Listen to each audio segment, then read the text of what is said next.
மாலை நாளிதழ் உலக மக்களின் ஒருமித்த குரல், மக்கள் குரல்.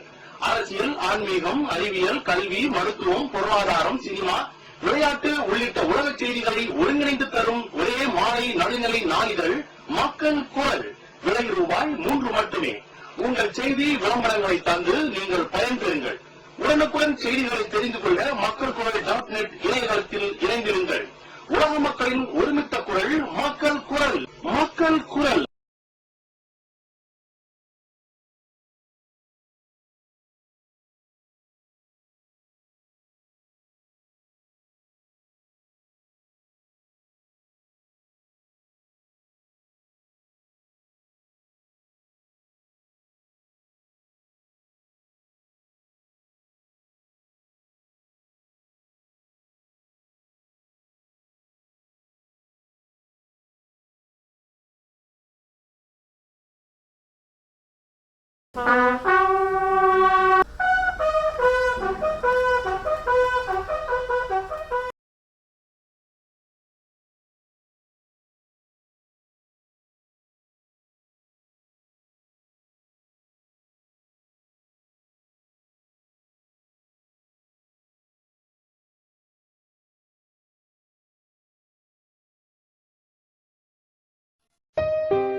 டிஜிட்டல் பேனர் என்றாலே மெகா டிஜிட்டல்.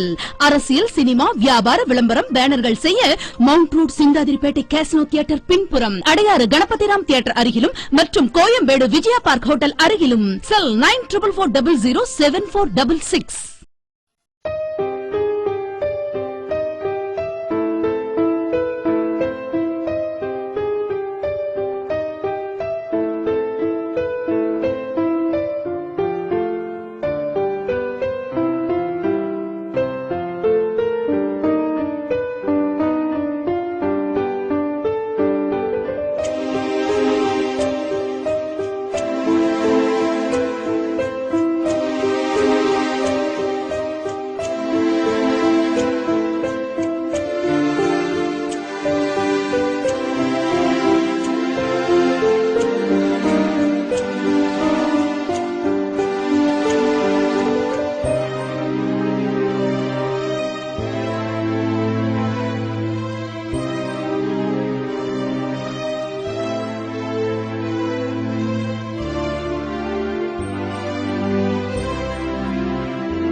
தமிழகத்தினுடைய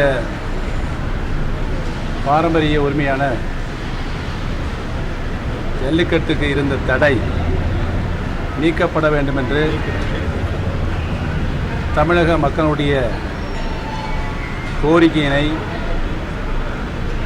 மாண்புமிகு இதய தெய்வம் புரட்சி தலைவி அம்மா அவர்கள் தமிழகத்தினுடைய முதலமைச்சராக இருந்தபோதிலிருந்தே பல முறை மத்திய அரசுக்கு கடிதம் வாயிலாகவும்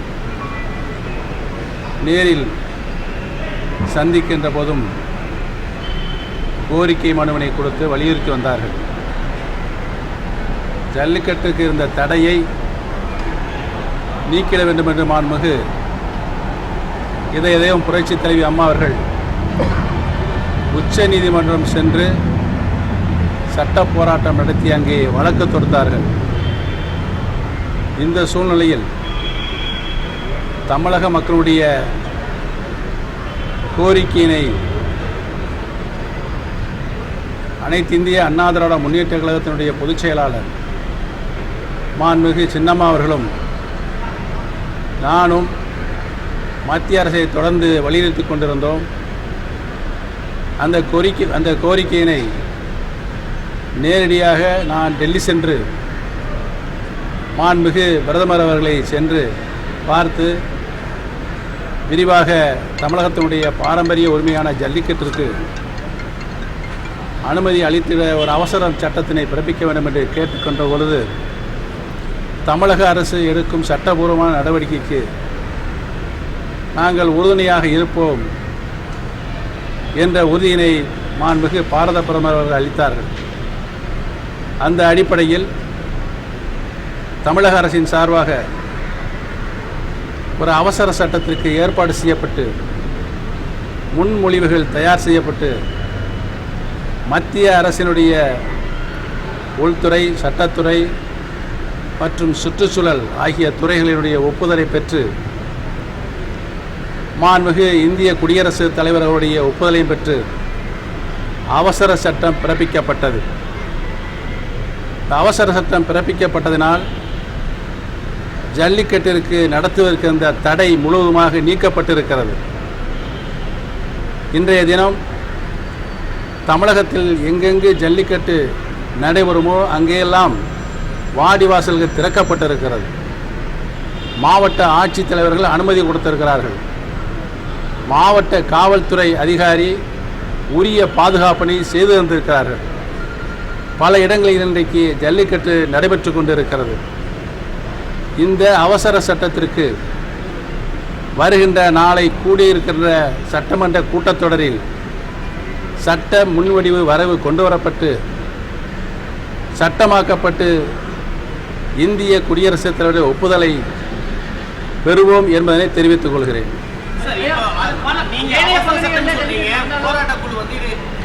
அவசர சட்டம் எங்களுக்கு நிரந்தரமான சட்டம் தேவைங்கிறாங்க. அது தொடர்பான விளக்கம், சட்டப்பூர்வமான விளக்கம் தமிழக அரசு சார்பில் எடுக்கப்படுமா? ஏற்கனவே நான் விளக்கமாகத்தான் சொல்லியிருக்கேன். நீங்கள் கவர்மெண்ட் கேட்கவில்லை என்று நினைக்கிறேன். ஒரு சட்டம் சட்டமன்றத்தில் நிறைவேற்றப்படுவதற்கு முன்பு சட்டமாக்க வேண்டுமென்றால் அவசர சட்டம் பிறப்பிக்கப்பட வேண்டும். அந்த அவசர சட்டத்திற்கு சட்ட முன்வடிவு சட்டமன்ற கூட்டத்தொடரில் 6 மாதத்திற்கு கொண்டு வரப்பட்டு நிறைவேற்றப்பட வேண்டும். அதைத்தான் தமிழக அரசு இன்றைக்கு செய்திருக்கிறது. தன்னுடைய கடமை சென்று செய்திருக்கிறது. நாளை நடைபெற இருக்கின்ற சட்டமன்ற கூட்டத்தொடரில் சட்ட முன்வடிவு வரைவு கொண்டு வரப்பட்டு அது சட்டமாக்கப்படும். இப்பொழுது அவசர சட்டம் பிறப்பித்திருக்கிறது நிலையான நீடித்த சட்டம் என்பதை தெரிவித்துக் கொள்கிறேன்.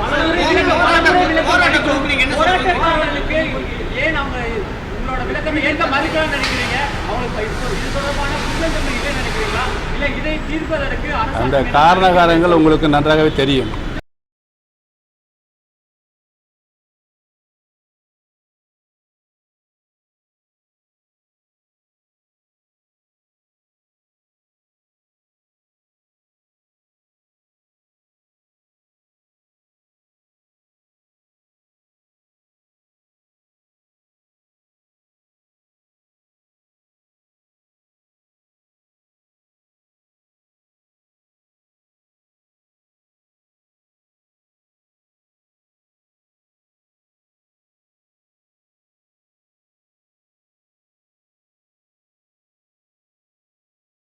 பிஸ்மில்லா இர்ரஹ்மான் இர்ரஹீம். எல்லா விதமான திருக்குரான் தமிழாக்கம், நபிகள் நாயகத்தின் வாழ்க்கை வரலாறு, இஸ்லாமிய முன்னணி புத்தக வெளியீட்டாளர்களின் புத்தகங்கள் கிடைக்கும் ஒரே இடம் பஷாரத் பப்ளிஷர்ஸ். இலக்கிய தென்றல் அப்துல்லா அடியார் எழுதிய நான் காதலிக்கும் இஸ்லாம், இஸ்லாம் ஒரு இனிய மார்க்கம் உள்ளிட்ட மார்க்க அறிஞர்கள் எழுதிய புத்தகங்கள் கிடைக்கும் ஒரே இடம் பஷாரத் பப்ளிஷர்ஸ். 83 அங்கப்பன் நாயக்கன் தெரு, மண்ணடி, பாரிமுனை, சென்னை 1, பீச் ரயில் நிலையம் அருகில். தொலைபேசி 25225028. Basharat publishers.